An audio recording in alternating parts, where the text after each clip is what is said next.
Preto je nevyhnutné, aby chlap kráčal stále za svojou misiou v centre svojich emócií, nesnažil sa ovplyvniť veci, na ktoré nemá vplyv.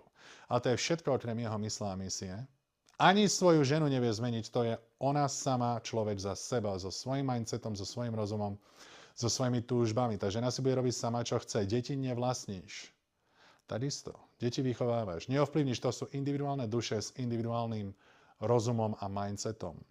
Vychovávaš ich, ale nikdy nevieš, kedy sa ako rozhodnú mimo tvojej kontroly. A s tým nerobíš nič. A ty musíš byť OK s tým kráčať sám. Lebo ty, keď nie si OK s tým, aby si kráčal životom sám, budeš sa správať ako absolútna beta. Slabý chlap, ktorý sa bojí urobiť poriadky, ktorý sa bojí nastaviť hranice, s ktorým každý zametá, ženy ho nerešpektujú a chlapi sa z neho smejú. To je, keď sa bojíš kráčať životom sám. Ja mám plno chlapov, ktorí mi volajú